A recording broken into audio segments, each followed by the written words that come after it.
The first film I did, Hearts of Darkness, which premiered at the Cannes Film Festival in 1991, was basically an homage to Francis Coppola and Apocalypse Now. Hearts of Darkness was a visceral behind the scenes on the making of Apocalypse Now. It was a documentary that was culled from hundreds of hours of footage that Eleanor Coppola had shot with her husband while he was shooting Apocalypse Now in the Philippines in 1976. I became involved in 1990 and cut together a story, a narrative out of the footage that she had shot, and was ultimately credited as the writer and director. This movie I'm making is not in the tradition of the great Max Ophuls or of David Lean even. This movie was made in the tradition of Irwin Allen. I made the most vulgar, entertaining, exciting, actionful, sensoramic, give 'em a new thrill every 5 minutes, have it everything, sex, violence, humor, because I want people to come and see it. But the questions that I kept facing or running into this stupid script about 4 guys going out to kill a guy, that was the story. But the questions that story kept putting me, I couldn't answer. Yet I knew that I had constructed the film in such a way that to not answer would be to fail.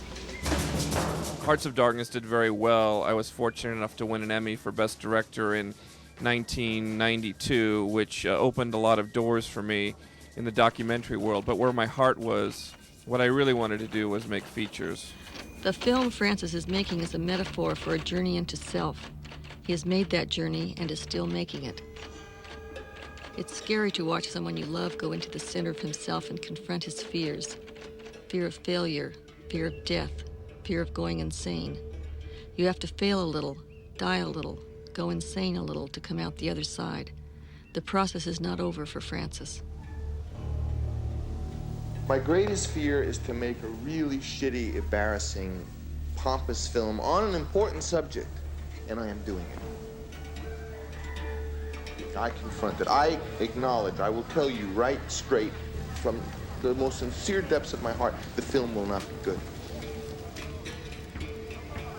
It's like going to school. You finish your term paper, and maybe you get a B instead of an A+ that you wanted, so you get a B. And so but I'm going to get an F.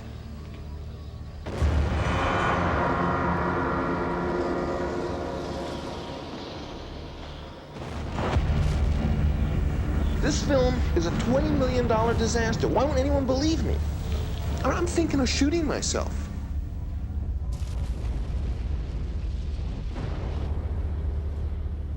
In my zealousness to direct a feature, I was finally given an opportunity by an associate of producer Roger Corman named Brad Cravoy. He gave me a Civil War vampire script titled Grey Knight. And when I got the chance to do my first feature film, I decided to incorporate many of the elements from Apocalypse Now and Conrad's short story, Heart of Darkness.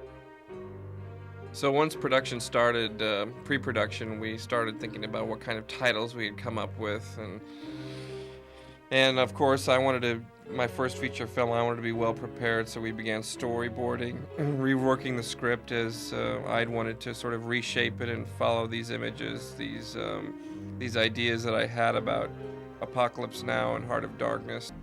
So I extracted as much of the vampire out of Grey Knight as I could and made it more of a moody, psychological, metaphysical thriller about a Confederate officer in search of his lost army that has become seduced by the dark side. In other words, a kind of Kurtz metaphor that I had acquired from Apocalypse Now.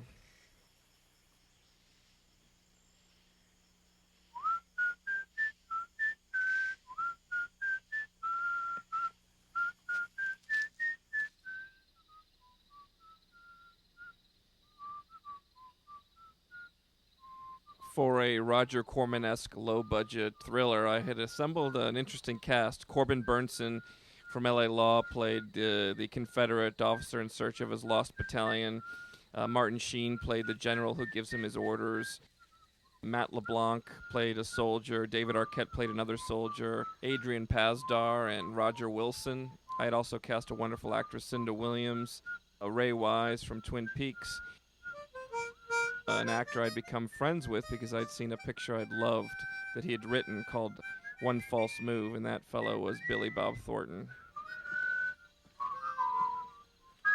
In this culminating scene in Grey Knight, the Corbin Burnson character, Colonel Strain, finally meets up with his lost battalion of soldiers, and his mission is to basically execute them a la Willard in Apocalypse Now or Marlowe in Heart of Darkness. He, in effect, has come to slaughter his men who have turned evil.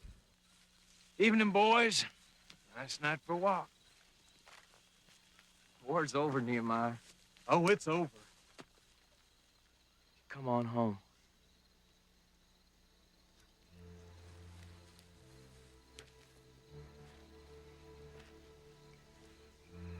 Nehemiah, you take a good look in your heart. Tell me what you see.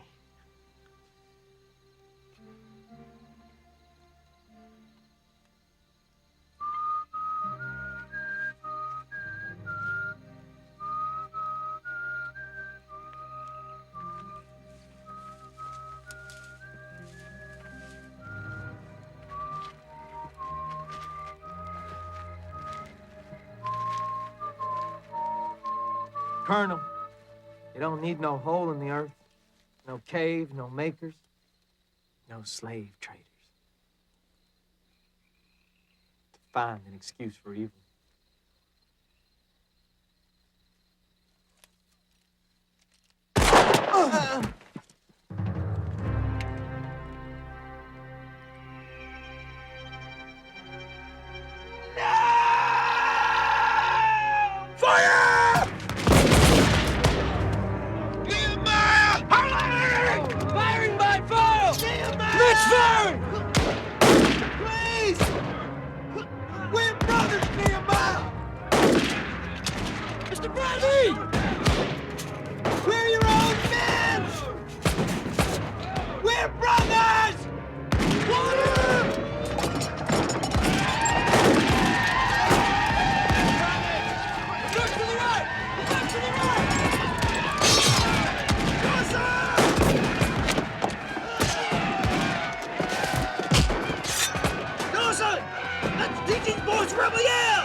Come on, Nehemiah. Silver, running water.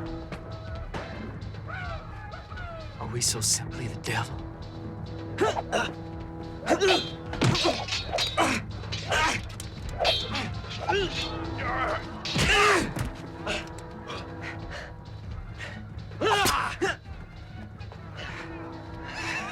I bleed. So am I still the devil?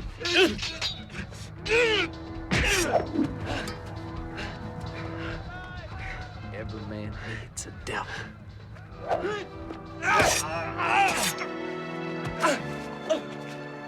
To keep from facing the one that's living inside.